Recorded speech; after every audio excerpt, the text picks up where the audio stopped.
자, 오늘은 또 성찬식을 해야 되기 때문에 5분에서 10분 안에 이 설교를 요약해야 됩니다. 여러분이 집중해서 들어주시면 좋겠습니다. 현호가 제일 좋아하네. 네. 현호가 딴짓하고 막 이렇게 비꼬고 그러면은 1분씩 늘어날 것 같아요.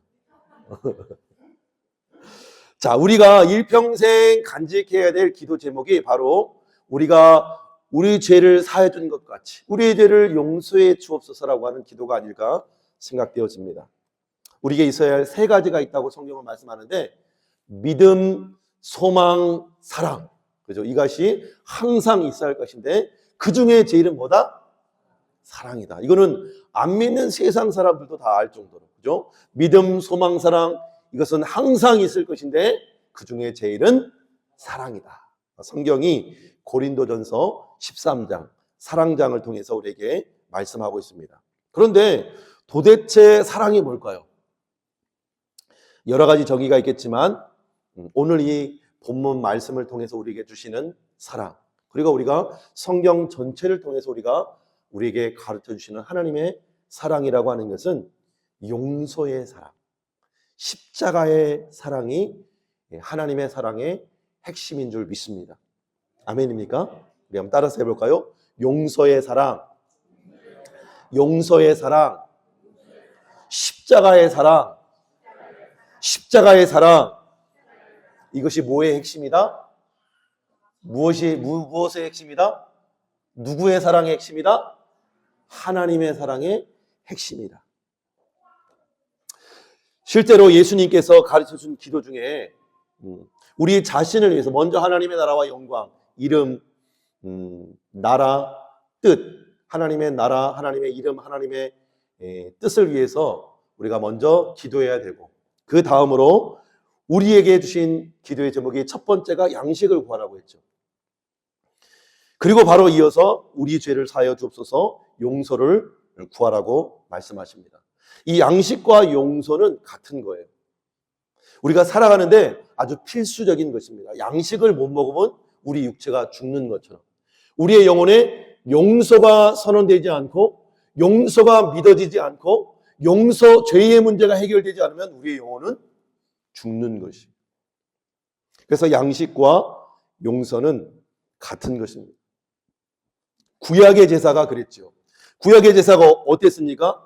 피 흘림이 없이는 사함이 없기에 나의 죄를 대신해서 소나 양이나 비둘기를 대신 가지고 와서 그 위에 나의 죄를 덮어 씌우고 나의 죄를 그에게 전가하고, 그 동물을, 짐승을 나 대신 죽여서 각을 떠서 피를 흘리고 태워서 드리는 제사를 통해서 하나님께 나아갈 수 있는 유일한 방법이었어요. 하나님이 마련해 주신 제사 제도였죠.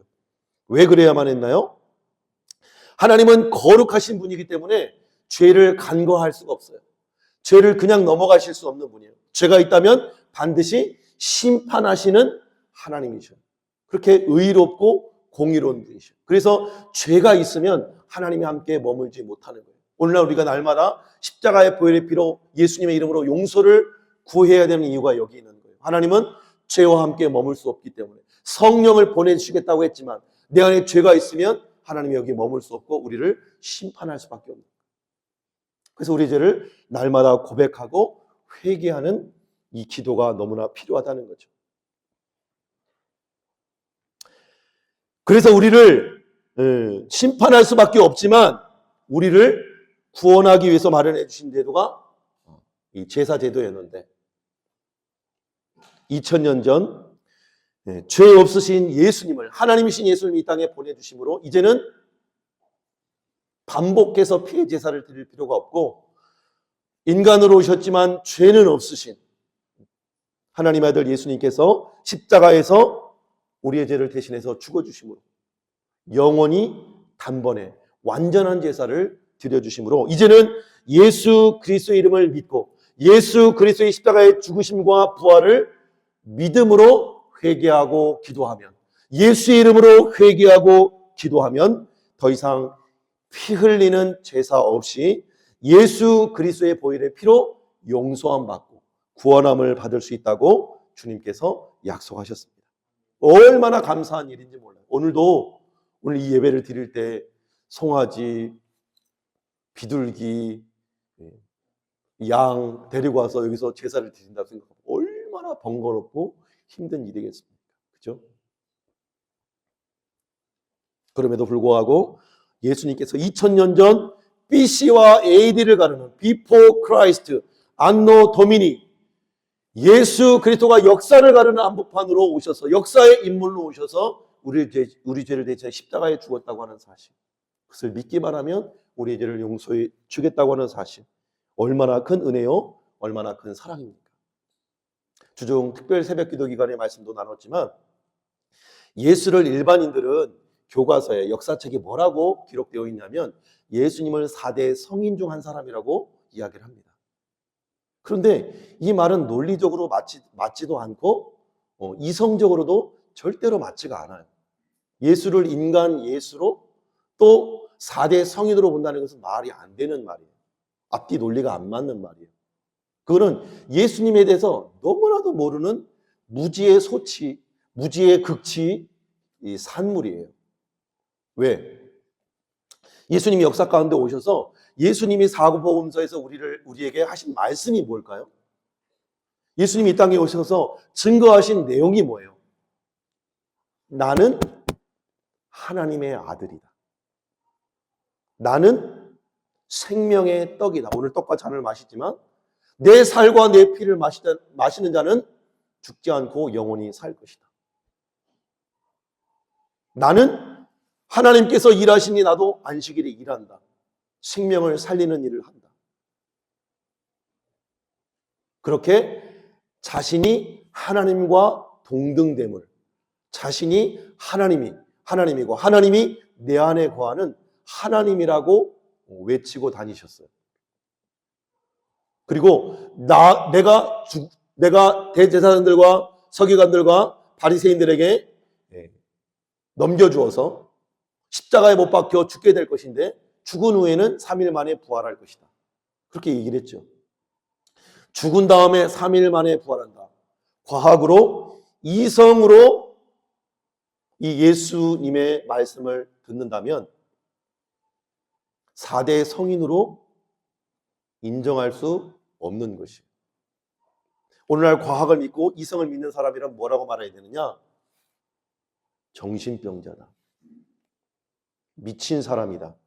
그렇게 얘기해야 이성이 있는 사람이라면 올바른 답이 되는 거예요.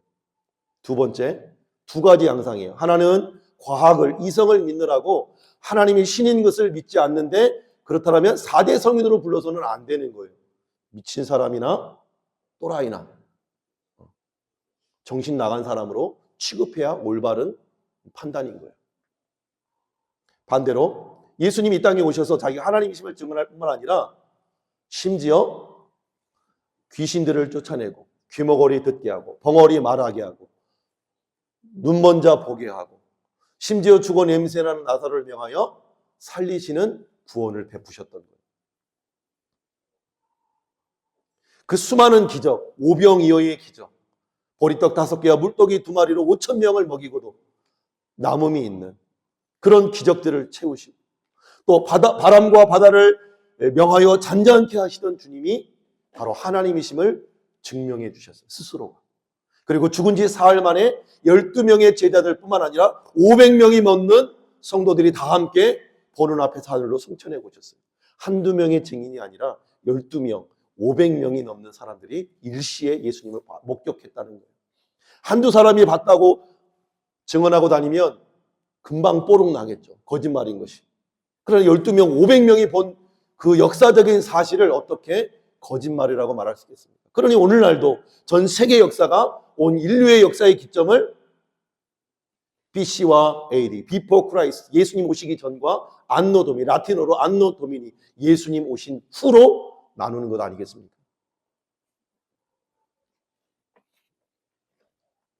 그렇게 주님께서 역사 가운데에 주인공으로 오셔서 우리를 죄를 위해서 십자가에 죽으시고 부활하셨다면 우리는 하나님이라고 믿든지 아니면 미친 사람이라고 믿든지 둘 중에 하나를 선택해야지 4대 성인 중 한 사람이라고 칭하는 것은 말이 안 되는 이야기라는 거예요. 예수님을 알지도 못하고 예수님이 무슨 말을 하고 다녔는지도 전혀 공부하지도 안 해놓고 예수님을 자기 이성으로 과학으로 판단해버리는 오류를 자가당착에 빠지는 현상을 보고 있는 것입니다. 여러분, 저와 여러분은 예수님을 누구로 봅니까? 미친 사람으로 봐요? 아니죠. 우리는 하나님의 아들이요 참 하나님으로 믿는 것이죠.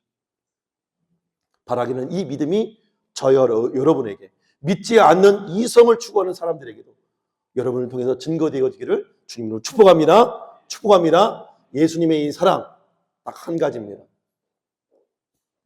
예수님의 이 사랑은 딱 한 가지예요.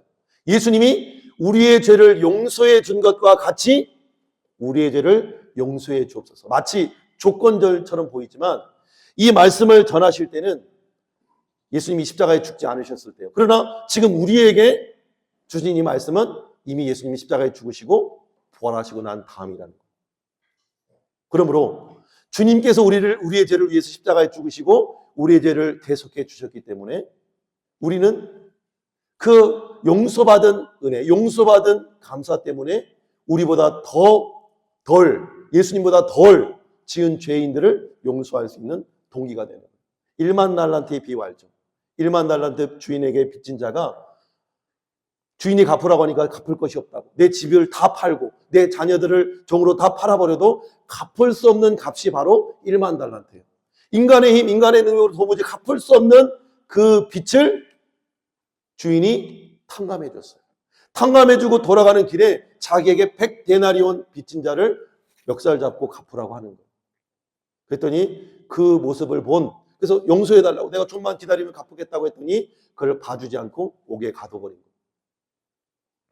그랬더니 그 주변에 그 1만 달란트 빚진 자가 용서받은 사실을 알았던 종들이 주인에게 고하는 거죠. 저 사람이 저렇게 주인에게 은혜를 받고 용서를 받고도 긍휼을 베풀지 않고 삽니다. 그랬더니 그 주인이 다시 불러서 추궁을 하죠. 나는 너를 1만 달란트를 용서해 줬는데 너는 그 100데나리온조차도 용서 못하고 그렇게 행할 수 있냐? 너도 그럼 1만 달란트 갚아라. 갚을 때까지 감옥에 넣어버리는 예화를 예수님이 말씀해 주시죠.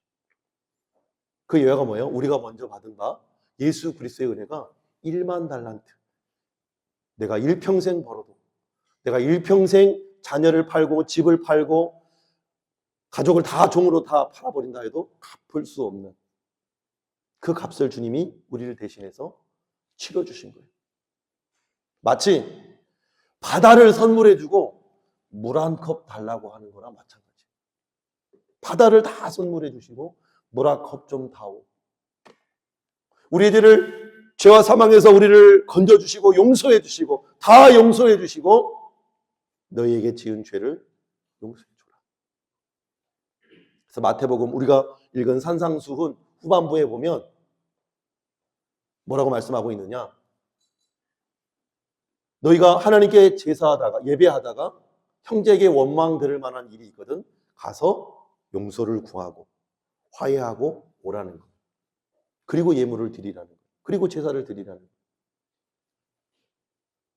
그래야 우리의 죄도 날마다 씻어야 원죄는 예수 그리스도를 믿음으로 용서받았지만 날마다 짓는 죄로부터 우리는 용서받을 수 있다는 겁니다. 먼저 받은 용서가 크기에 우리도 용서하며 살아야 된다는 거죠. 근데 이 용서에 또 대전제가 있어요. 죄를 자백하는 자, 죄를 회개하고 뉘우치는 자를 용서해 준다고 요한일서 1장 9절을 통해서 말씀하고 있어요. 만일 우리가 우리 죄를 자백하면 주는 미쁘시고 의로우사 우리 죄를 사하시며 모든 불의 소리를 깨끗게 해주신다고 약속하고 있는 겁니다. 바라기는 이 은혜와 이 사랑과 이 용서가 저 여러분에게 힘이 펴지는 복된 시간 되기를 주님으로 축복합니다. 축복합니다. 잠시 기도하겠습니다.